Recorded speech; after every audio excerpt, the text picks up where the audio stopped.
Okay. Yay, bloody wilds. Oh, that sounds like Cocaine Bear all over again. Let's Yeah. make that.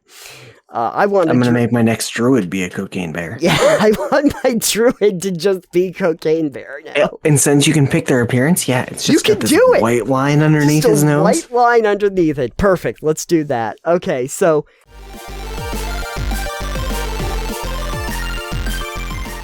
Wizards has put together some test material that is actually going to be going for feedback very shortly when you hear this episode. And this time they are discussing the classes of Druids and Paladins. And on this episode, we were going to focus a little bit on the Druids and how they are looking to work in One D&D. Are you ready to get on your mechanics hat, I'm Alex? ready to see how Hephaestus will be altered. Okay, excellent. So the first thing is, I think we mentioned this in other ones, they're trying to put everything into classes. So Druids are considered a priest class, along with clerics, and actually I think Paladins are now falling into that as well. What were the 3 classes again? I will tell you. So there's actually 4 classes.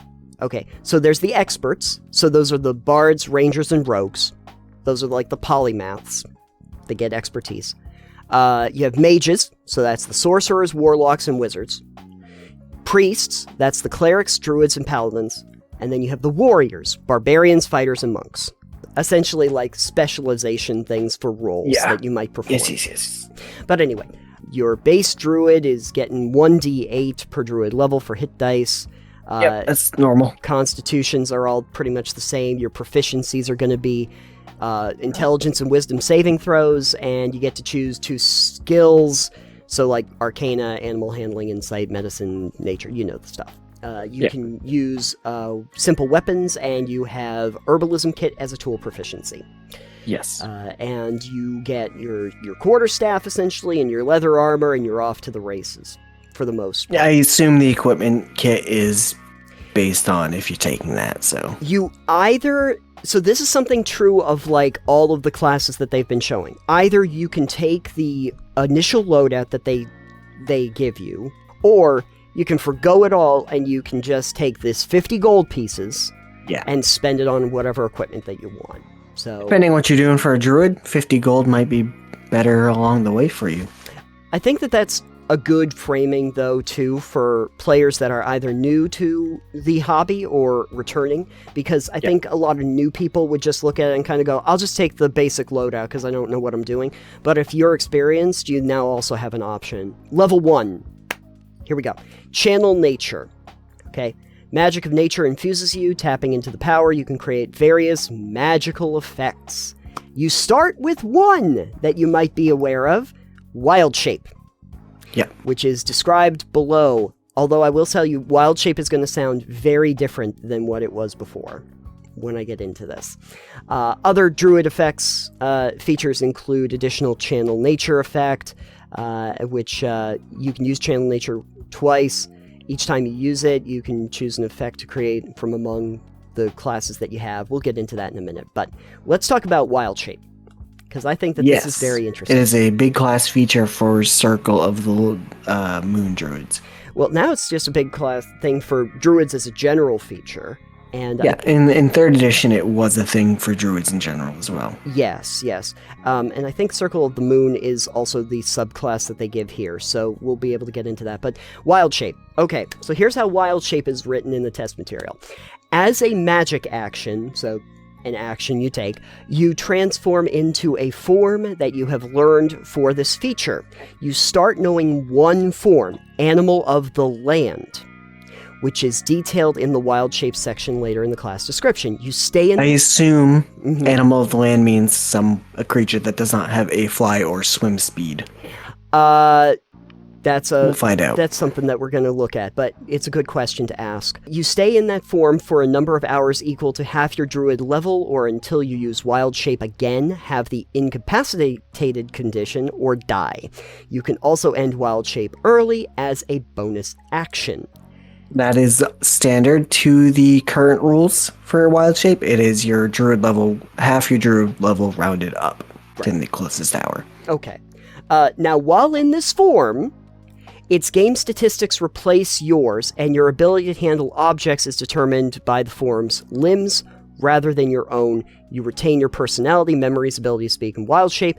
You lose access to all your other features, such as the ability to cast spells, which you and speak. Yeah. They need to reward it to let people know that they keep their intelligence, wisdom, and intelligence and wisdom of their normal thing. I'm pretty sure. Because it says it changes their stats to the animals, but generally speaking, you still keep your mental scores. I think that actually might be one of the changes. You know what? I think what I'll do is I will skip to the wild shape section to actually clarify this. Cool, because one of the things with that is if, say, you turn into a crow. Yes. And suddenly you're as smart as a crow, you're not quite as smart as you were before. Right. So that seems like not a good idea. Okay, so I think that this is probably the big change when it comes to wild shape. So I'm going to just read what wild shapes are here. When you use your wild shape, you transform into a form you've learned for this feature. This section includes 3 forms: animal of land, animal of the sea, and animal of the sky. You pick all of these up over the course of your yes. time. As you assume a form, you determine its appearance, selecting an example animal from the form description, selecting another appropriate animal, or choosing a hybrid form that incorporates visual components. The appearance you choose has no effect on the form's capabilities. When choosing an animal's appearance for the form, that animal needn't be the same size as the form. For example, you could choose elephant for the appearance of, and small for the size, creating a form that resembles a little elephant. Okay, so it gives you a lot more roleplay option with it, which is cool. Exactly. So I'm going to be a tiny elephant. Yes, exactly. I think the thing with that is it gives you a lot more roleplay flexibility with it, but it also means that you're going to have a lot of awkward situations where you've made this creature that doesn't exist. Yeah. So here's where the big change comes in. So animal of land. As you said, it's a flightless terrestrial animal. Yes. So we could talk about bear, a deer, a horse, a cat, dog, velociraptor, big rodent, whatever. Sure. But we're not using those stats.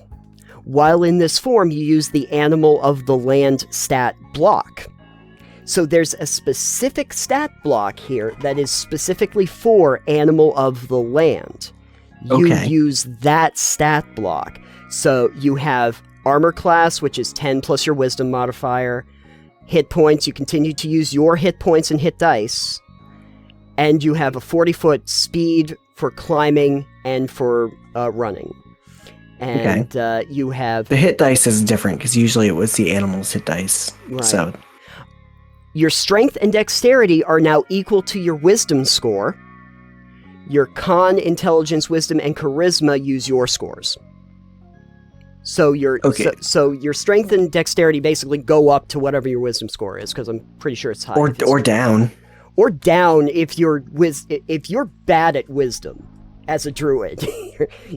That's interesting. Yeah. But I don't know. It's kind of weird, because then it makes it like a catch-all form instead of being like, I'm a bear and I get the attacks and the strength of a bear.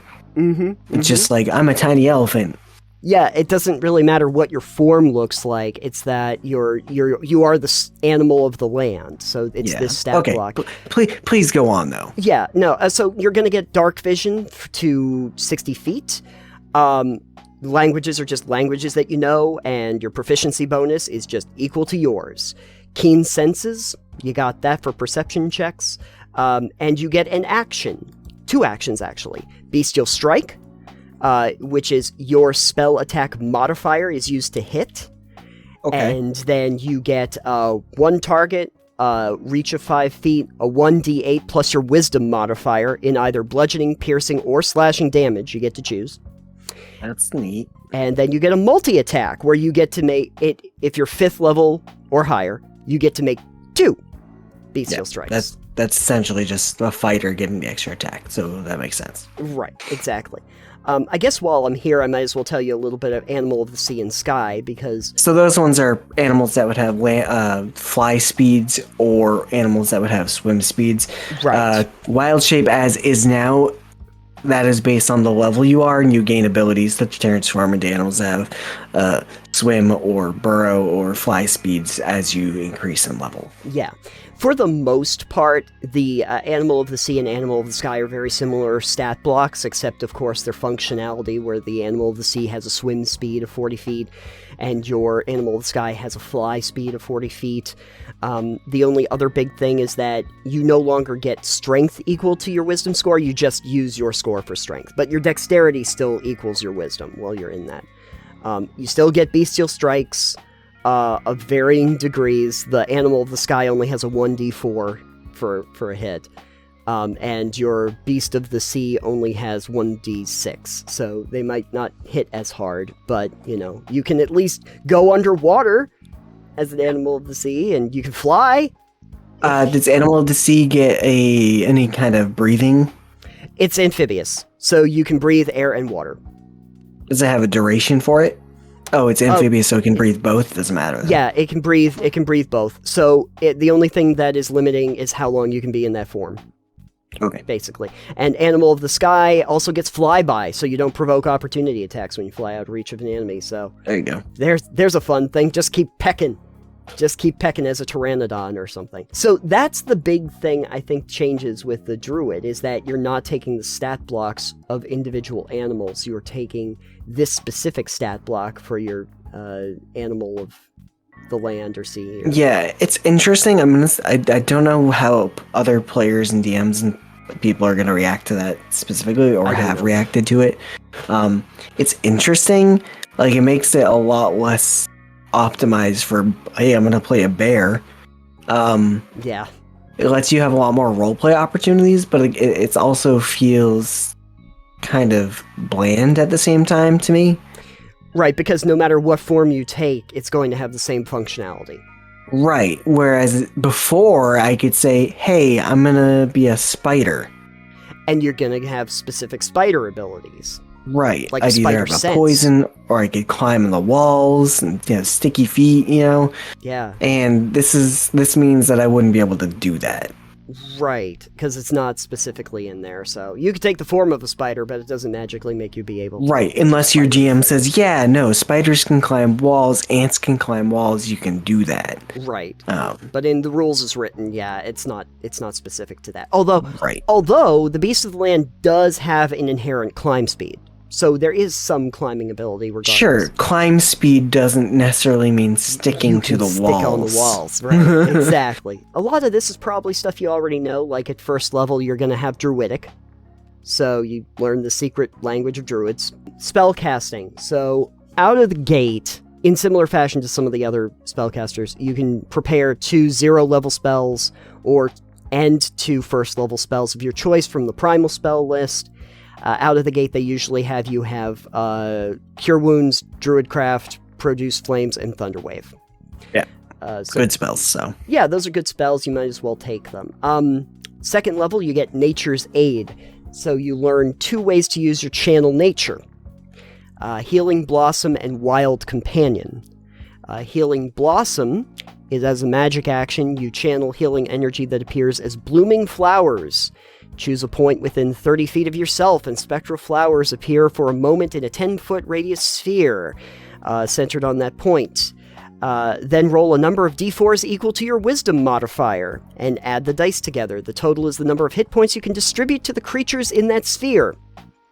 You decide the number of hit points that are restored to each of those creatures, deducting the healing from the total. That seems like it makes druids a really good healer. Because if my wisdom modifier is 3, let's say at second level, that's potentially 12 points of healing that I can do as just a channel nature ability. So it's not bad. No. And then Wild Companion, where you can summon a nature spirit that assumes an animal form to aid you. As a Is that a spell or is that a ability? This is your channel nature ability. Oh, okay. Yeah. You can summon a nature spirit that assumes an animal form. As a magic action, you can expend the use of your channel nature and cast a find familiar spell without material components. When you cast the spell in this way, this familiar is a fae, and it disappears when you finish a long rest. So, basically, you got a wizard's familiar now. But temporary. But it disappears when you finish a long rest, yeah. Yeah, so it's temporary. It's temporary. But I guess you could use it again once you get your channel nature spell back. Sure, yeah. I'm just wondering what the point of a temporary familiar is, if it's fae. I don't know. To act as your therapist? Yeah. I would not trust a fae as a therapist. Yeah, well, it's to each his own. Third level, you would get your druid subclass. We'll talk about Circle of the Moon in a little bit. Fourth, you get a feat. Fifth, you get Might of the Land, which connection to the land deepens, empowering the animal of the land form for your wild shape, and you unlock your climb speed and your multi-attack. You get a subclass feature at 6th, aquatic form, where you get the animal of the sea at 7th. 8th, you get a feat. 9th, you get your aerial form, so now you can be an animal of the sky. We talked about that already. Subclass feature at 10th, tiny critter at 11th. You gain the ability to become tiny. And when you transform into a wild shape, you can make it tiny. And if you do so, you can stay in that form no longer than 10 minutes. And the damage you deal for that in that form is halved. Why is it only 10 minutes? That seems a little stupid. Because I don't know, you have to concentrate on shrinking down an even smaller degree. I don't. That's a little bit weird to me. 10 minutes, but you're expending a wild shape. Specifically, 10 minutes. You could be a tiny critter, and then you have to be big again. So there's that. 12th is a feat. 13th. Alternating forms. You can now rapidly shift between a wild shape form and your normal form. If you're in a wild shape form, you can switch to your normal form as a bonus action, and then switch back into wild shape within the next minute as a bonus action. Well, that's nice, because then it doesn't take up your... I assume it's just the same time period. Neither switch expends the use of wild shape. So neither of those. Yeah, switching back and then switching back, to one form and then back to the other. Yeah. So there you go. As long as it's in the minute, so that's good. I can turn back to a person, and then I can cast a spell, I guess. But then I have to. I could switch back as a bonus action on the next one. Another subclass feature at 14th, Wild Resurgence at 15th. When you use your wild shape, primal magic radiates from you, allowing you to use healing blossoms as part of the same use of channel nature. Okay. 16th is feat. 17th, beast spells. You can cast spells in any wild shape form. Yeah, because you can't really talk in wild shape. Right. When you use such a form, you can perform somatic and verbal components, and you don't need to provide free material components. If a spell consumes its material component, you can't cast that spell while in the wild shape form. I kind of eschew material components in general when we're talking about spellcasting, and I think most people do anyway, but I'm not going to search around my bag to see if I have a bit of carrot and a loose hair from an orc or something. It's just, that never made sense to me. But at 18th level, you get Archdruid.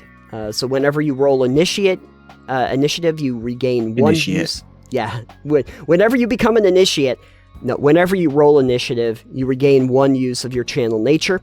In addition, the primal magic that you wield causes you to age more slowly. For every 10 years that pass, your body ages only 1. Yes. And then the 19th is a feat, and 20th you do the epic boon thing that we talked about before. So that's the basics. Now we get to talk about Circle of the Moon, everybody's favorite druid subclass. Allegedly. Probably. Maybe. Circle of the Moon draws on the magic of the moon to transform themselves and to guard the wilds. Their order gathers under the full moon to share news and perform rituals. Changeable as the moon, a druid of the circle might prowl as a gray cat one night, soar over the treetops as an eagle the next day, and crash through the undergrowth in bear form to drive off a trespassing monster. The wild is in the druid's blood. Okay.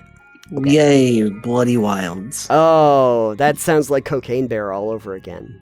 Let's make that.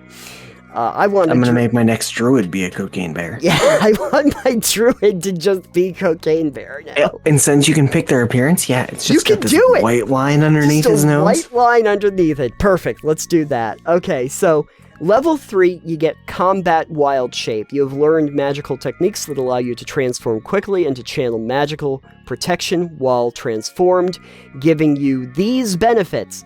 Abjuration spells. While you're in wild shape form, you can cast any spell you currently have prepared from the Abjuration School, provided the spell doesn't require a material component. So that's a 3rd level ability, right there. So you get that pretty early on with this. Quick Attack. You can use Unarmed Strike as a bonus action. And Swift Transformation. You can use your wild shape as a bonus action or magic action, but no more than once on a turn. 6th level. Elemental Wild Shape. Channeling ancient lunar magic, you imbue your wild shape form with the power of the elemental planes. I thought you were going to say friendship. That too. It's Captain Planet. Whenever you assume a wild shape form, choose one of the following damage types: acid, cold, fire, lightning, or thunder. That's cool. While in that form, you have resistance to the chosen damage type, and the form's Bestial Strike can deal damage of that type rather than its normal type, with you choosing between the types when you hit. Wait, with you choosing between the types when you hit? You can just choose it at will. Oh, damn. Okay. Yeah. That's good. Yeah. Screw your resistances. I'll just do whatever damage and try them all. Yeah. Your form also displays signs of the chosen damage type. For example, if you choose fire, your fur in wild shape might flicker with harmless flames. You choose the details. Oh, I can finally play Charizard. I'm just Charizard now. There you go. Or Bulbasaur. There you go. I'm happy. 10th level, you have Elemental Strike. Elemental forces imbue your attacks. When you deal damage with your Bestial Strike, the target takes an extra 1d6 damage of the type you chose from Elemental Wild Shape. This extra damage increases to 2d6 when you reach 17th level in this class. That's a lot of fire damage, Charizard. And then 14th level, Thousand Forms. You have learned to use lunar magic to alter your physical form in innumerable ways. You always have the Alter Self spell prepared, and you can cast it without expending a spell slot. It does not count against the number of spells you have prepared. So, nice. There you go. There you go. You can be any form you want, pretty much, at that point. You can bear if you want to. You can leave your pants behind, which is kind of hard if you are a bear to wear the pants. You don't know that. I mean, Bear and Breakfast suggests that it is not comfortable for the bears to be wearing. Anyway, so that is the druid from the test material. I have not played a druid, so I don't know how different this is from the druid of 5e. Does this sound particularly different? I mean, Wild Shape definitely seems like a whole new thing. No, it sounds about the same. They're just blanketing it vaguely. It sounds pretty decent, pretty on point with the current druid. A little bit different here and there, obviously with the Wild Shape and some of the other ways you can do things, I guess. On the whole, it sounds pretty decent. Sure. The 10 minutes for the tiny critter is a bit weird. Yeah. It's very specific. Yeah, it seems like somebody in the dev team was like, oh, if they're a tiny critter, could they get through small space? We might need to put a time limit on how long they can be in a small space. Let the DM deal with it if they get through small spaces. I see, for me personally, if I was making a change to that, you can be a tiny critter for as long as you could be any other creature. Like, if you have a duration period where you can be in a beast form, just let him be a tiny critter. It doesn't seem like it's OP to be a tiny critter. No, your damage is nerfed and your AC is just up the ass. That's the only real bonus. Yeah, exactly. And I can get Just into small spaces. What's the point? Maybe, possibly. I'm a microscopic elephant. I'm a tiny elephant. You know that there's going to be people that are going to want to make tiny elephants. Tiny pink pachyderm. Yep, perfect. Just do that. I could understand it if you might have a problem with people, like, switching between them all the time, but I don't think people are going to be constantly switching to a tiny critter. I don't think you're gonna be a bear and then turn into a tiny critter at the end of your attack phase so no one can hit you. Right. You don't have enough uses of wild shape for that. The other thing that I would suggest, if I were looking at this, is when it comes to the animal shapes, so your animal of the land, of the sea, and sky, is depending on how you wanted to build, if there were maybe a couple different stat blocks that might actually help with some of the stuff you're talking about, like how the spider can climb on walls. Like, maybe there could be a couple different types of animal of the land. Or maybe I want to turn into a cheetah. Yeah. Maybe I just want to go all out speed. You know, there are reasons to do different animals. Like, an example from when I played my druid, I would occasionally turn to a horse. Horse has very good land movement speed and can carry the other person in the party. Yes. So you could still technically do this, but you're not getting any bonus to movement. Right. That a horse would have. Maybe what you could do is you could have like animal of the land based on either speed, might, or agility or something like that. And so that you could cover different usefulness kind of things for each one depending on what you were trying to achieve. And sky and sea, similar things, like if you're doing offensive, defensive builds, speed builds, something like that, you know. Just to kind of give it a little bit more flexibility in terms of building it, and might thematically make more sense when you choose your animal form, even though you don't have to limit it to it. But, you know, if you're gonna say, I want to be a horse, and maybe take the stat block specifically for speed so that you can go faster as a horse. Right. Kind of like if you're doing your animal of the air, maybe you want to be a really fast bird, or something that, you know, pterodactyl. You know, something that has really good talons one time, but a different time you'd like to be a hummingbird because they've got perfect flight. Right. You know, they can just hover there. So maybe you just want to hover. Right. You know, so they're different forms for different reasons, which is the thing that makes wild shape like multi-purpose. Because like I've used wild shape for spying on things. Well, that's not spying, but like gathering information. Because you can just go somewhere and just be like, I'm a cat. I'm a cat now. And you could just be a cat. I've used turning into a spider, climbing up a wall, and escaping a prison cell. Right, exactly. So yeah, I think that just, especially because the druid is sort of known for, like, that's a class feature for the druid. That's a very specific that's a huge thing. Yeah, is being able to have that connection to nature so that it can change into animals. Is that limiting it then to basically these three archetypes that you get over the course of time that have the same functionality? It seems more limiting, even though, like, the beasts themselves, like, when you're looking at it, they seem pretty potent. Like, I'm gonna give them that. Your strength and dexterity, you know, get your wisdom scores, and you get your dark vision, and, you know, you get a lot of good stuff here. But it also limits some of the functionality of what you might want to do in different situations, and how you might want to build that out. So I'd like to see it maybe a little bit more customization in that aspect, but hey. Besides that, though, everything else seems perfectly fine. I don't see any problems with this. You know, the channel nature thing seems kind of cool, you know, gives you a couple options. So, yeah. But I guess I would pass the question on to everybody else. What do you think of the One D&D version of a druid, and what needs to change or adapt from what we have here? Because I don't know how close this is going to be to the final version, but I imagine most of this is going to stay. So, hopefully a couple things tweaked here and there, but we'll see. We'll see. There's time. Wizards is looking for feedback right now, so if you know of anything, now's the time to tell them. We'll talk about the Paladin on the next episode and see how that's doing. I've not played Paladin before, but Alex has. But it's been a while, right? Yeah. Well, we'll see how it is next time when we talk about it, though. Yeah.